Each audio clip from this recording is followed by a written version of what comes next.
तर नमस्कार मित्रांनो, आपलं ई फॉर इलेक्ट्रिकल्स या यूट्यूब चॅनलमध्ये तुम्हा सर्वांचं स्वागत आहे. तर जर तुम्ही फर्स्ट इयर इंजिनिअरिंगला किंवा डायरेक्ट सेकंड इयर इंजिनिअरिंगला ॲडमिशन घेणार असाल तर पूर्ण जी ॲडमिशन प्रोसेस आहे ही मी तुम्हाला आज फक्त या व्हिडिओमध्ये फुल प्रोसेस सांगणार आहे, ती पण फक्त 5 स्टेपमध्ये.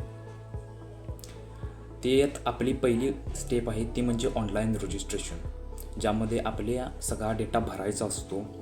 मी तर तुम्हाला खाली ही वेबसाईट दिलेली आहे CETSEL.myCET.org अशी काही ही वेबसाईट आहे. तिथे जाऊन आपण ऑनलाईन रजिस्ट्रेशन फर्स्ट करतो. ही आहे आपली फर्स्ट स्टेप.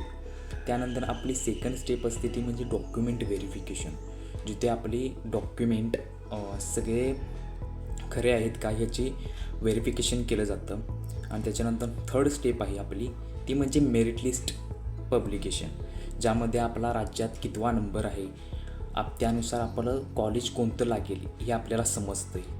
ती तिसरी स्टेप आहे ती म्हणजेच मेरिट लिस्ट पब्लिकेशन. आणि चौथी आहे स्टेप ती म्हणजे ऑप्शन फॉर्म फिलिंग.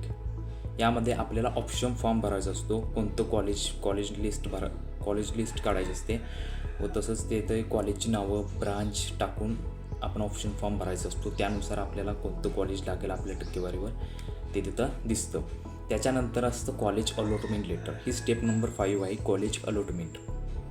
आपल्याला जे कॉलेज लागलेलं आहे त्या कॉलेजमध्ये जाऊन आपल्याला तिथं आपली सीट अलॉटमेंट करून घ्यायची असते. आणि आपली शेवटची स्टेप आहे रिपोर्टिंग. जास्त अशी लेंदी प्रोसेस नाही आहे, फक्त 5 स्टेपमध्ये फुल आपली ॲडमिशन प्रोसेस होऊन जाते. जर तुम्हाला हा व्हिडिओ आवडला असेल तर लाईक करा आणि आपल्या मित्रांना शेअर करा आणि सबस्क्राईब करायला विसरू नका.